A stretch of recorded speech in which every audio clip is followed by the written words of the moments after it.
6:30 बजे के चले हुए उधर से जोपू से लश पहुँचे कोई 2.5-3 घंटे में। यहाँ हमने एंट्रीज़ कराई। अब हम आगे जा रहे हैं। आगे पता चला है कि पानी जो क्रॉस कर रहा है।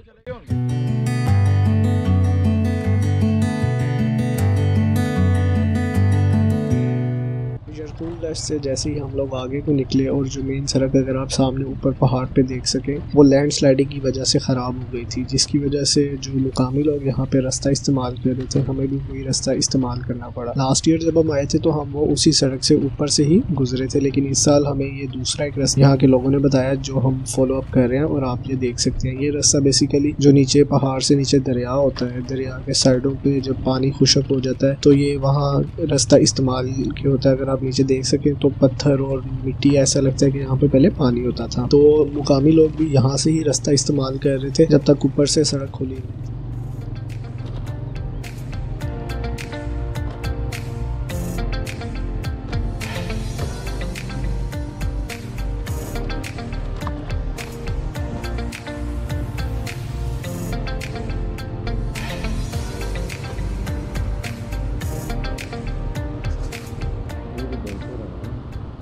सब लोग अब यहाँ पे वेट कर रहे हैं कि सब लोग इकट्ठे हों और मशवरा करें, तो मशवरे के साथ इस रास्ते को क्रॉस किया जाए। पानी की जो कंडीशन थी वो ये थी कि पानी ऊपर से आ रहा था और दरिया जो था राइट साइड पे था, और ये कुछ लोग जो मुकामी थे और कुछ लोग आ जा रहे थे, तो यही रास्ता सब लोग फॉलो कर रहे थे। तो हम लोगों को भी इसी रास्ते को क्रॉस करते हुए जाना था। तो ये हमारे जो पहले बाइकर हैं अबू बकर साहब वो गुजर रहे हैं यहाँ से। इतना ज़्यादा डेप्थ नहीं थी, लेकिन फिर भी आइडिया नहीं होता किसी जगह के ऊपर अगर बाइक वगैरह फंस जाए तो बेहतर यही होता है कि आप सबका वेट करें और सब इकट्ठे जो इस तरह की मुश्किल हर्डल्स आती हैं आपको रास्ते में आप उनको आसानी से क्लियर कर सकें। और जो पानी का फ्लो था इतना ज़्यादा नहीं था और बरसाती पानी ज़्यादा अगर आप देखें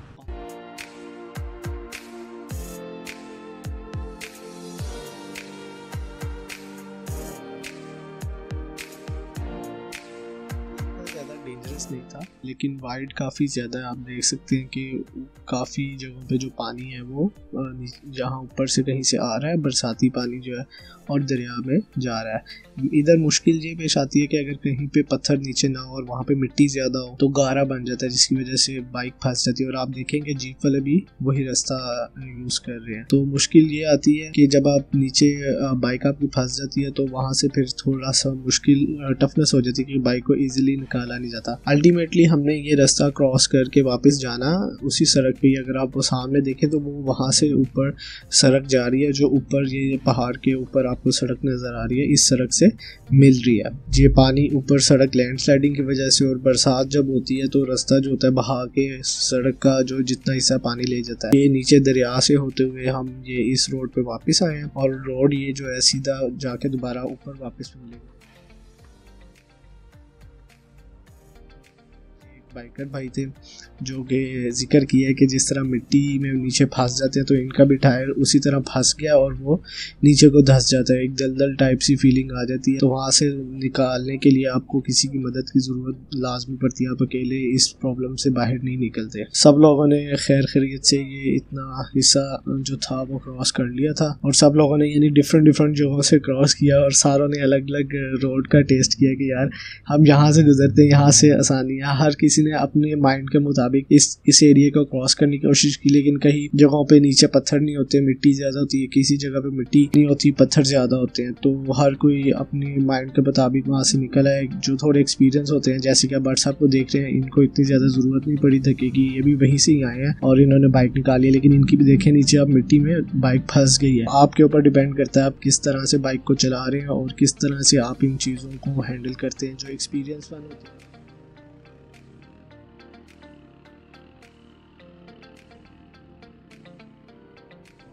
अब हम जैसे इस एरिया से निकले हैं बाहर तो आप देखें अब हम जरकून लश से आगे की तरफ जा रहे हैं और ये हमारा जो अगला जो इलाका आने वाला है वो कशमांजा का इलाका आने वाला है। और जरकून लश से आगे अगर आप देखें जो ब्रोगल की खूबसूरती है, जो उसका ग्लेशियर्स वगैरह वो पहाड़ों के ऊपर वो आपको नज़र आने लग जाते हैं।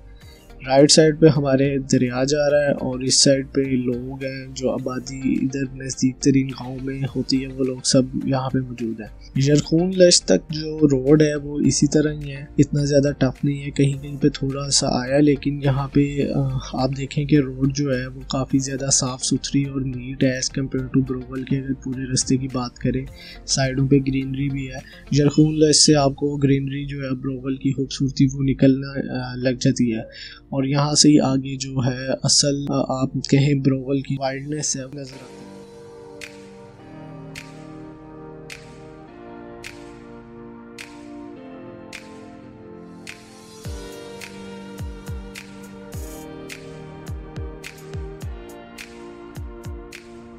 यहाँ पे आगे जाके कुछ जगहों पे इस तरह के रास्ते आते हैं और ना कोई बताने वाला होता है, कोई एक रास्ता इधर को जा रहा होता है, कोई एक रास्ता इधर को जा रहा होता है। वो अल्टीमेटली मिलते तो जाके एंड पे एक ही सड़क पे है, लेकिन यहाँ के लोगों ने यूज कर करके मुख्तलिफ सड़कें बनाई होती हैं। जैसे कि देखें, एक जिना वहां से आया, एक जिना दूसरी साइड से आया और दोनों आके एक ही साइड पे जो है वो मिल गए हैं। तो यरकून लश से आगे आपको कई जगहों पे इस तरह की जो फीलिंग्स आती है कि सड़क दो जगहों पे हो रही होती है, तो उधर परेशान होने की जरूरत नहीं है। अल्टीमेटली सड़क सारों रास्ते की एक ही है, करम्बर तक जाने की पूरे ब्रोवल में ये एक ही सड़क है। कई जगहों पे डिफरेंट वेज में ये डिवाइड होती है, लेकिन अल्टीमेटली आके दोबारा एक ही जगह पे मिलती है। रोड यहाँ पे पथरीला इतना ज्यादा नहीं है, लेकिन साफ सुथरा है। लेकिन मसला वहाँ पे आता है, कई जगहों पे जब पानी आता है बारिश का तो वहीं पे खड़ा रहता है, जो निकल जाता है उससे रोड इतना ज्यादा डैमेज नहीं होता, वो पानी बहता रहता है। लेकिन जहाँ पे पानी खड़ा रहता है वहाँ पे आप देखेंगे बिल्कुल गारा बन जाता है और मिट्टी का, और यहाँ पे बाइक के फिसलने के सबसे ज्यादा चांसेस होते हैं कि आप ना भी करते करते यहाँ से गिर जाते हैं। तो यहाँ पे बड़े एहतियात से और बहुत ही स्लोली नीचे पाँव लगा के गुजरना चाहिए।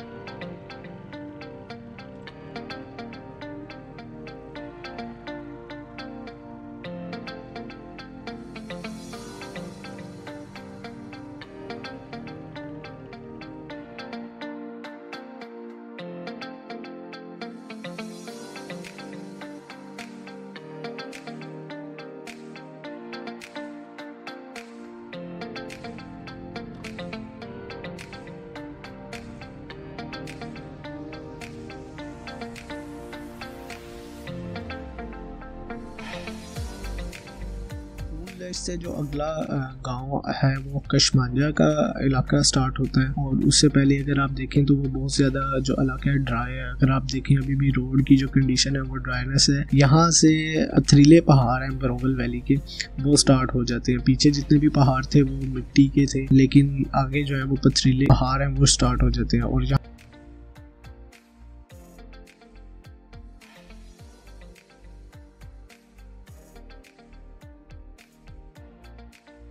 पे देखें, यहाँ पे भी दो रास्ते आ गए, एक ये रास्ता ऊपर की तरफ जा रहा है, एक रास्ता नीचे की तरफ जा रहा है। लास्ट ईयर जो हमने रास्ता यूज किया था वो हमने नीचे से ही किया था। नीचे भी यहाँ पे यही है कि ये दरिया में चले जाते हैं और दरिया सारा खुशक होता है, तो वहाँ पे आप इजीली गुजर जाते हैं। एज कम्पेयर टू अगर आप ऊपर वाला रास्ता इख्तियार करें, वहाँ का जो रास्ता है वो बहुत ज्यादा पथरीला और थोड़ा हार्ड और टफ है। कशमंजा का जो जितना भी ट्रैक है 30-35 किलोमीटर का, वो आपको सारा इसी तरह ही मिलता है कि नीचे एग्जाम्पल के तौर पर आप इस तरह आइडिया कर सकते हैं कि अगर आपको कोई कहे कि आप सड़क की पटरी के साथ साथ जो पत्थर बड़े होते हैं उसके ऊपर बाइक आपको चलानी पड़े, तो सेम कशमंजा के जितना ट्रैक है आपको वही फीलिंग आती है कि आप इस तरह नीचे छोटे छोटे पत्थर होते हैं और उस पर बाइक का स्लिप होने के जो चांसेस वगैरह वो बहुत ज़्यादा होते हैं। अब जब नीचे आप दरिया के पास आ जाते हैं तो रोड काफ़ी ज़्यादा वाइड हो जाता है, जिस तरह के अभी आप देख सकते हैं कि रोड कितना ज़्यादा खुला है और आप यहाँ पे बड़े स्लोली और मज़े से जा सकते हैं। पानी थोड़ा बहुत आपको मिलता है, कुछ जगहों से अपना पानी जो है वो नीचे दरिया में मेन जो स्ट्रीम दरिया की जा रही होती है वहाँ पे होता है, लेकिन इधर कोई खतरे वाली कोई बात, रोड की जो कंडीशन होती है वो भी बहुत मज़ेदार होती है एज कम्पेयर टू अगर आप मेन रोड से जाएं, क्योंकि वहाँ पे जो पत्थर होते हैं वो आपको झटके लगा लगा के आपका बुरा हाल कर देते हैं।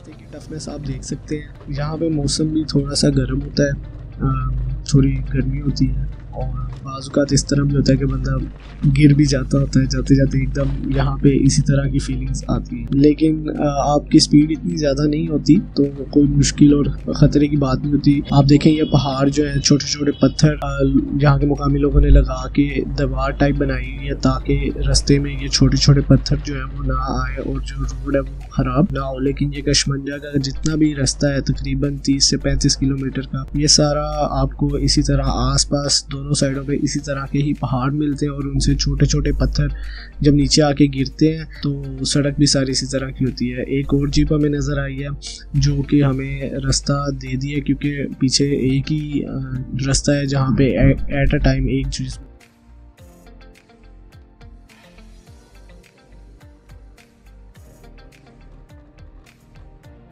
सकती है। और ये आप देखेंगे पहाड़ों पे आपको ग्लेशियर वगैरह नज़र आ रहा है और हम जो है ये कशमंजा में पहुंच गए। यहाँ से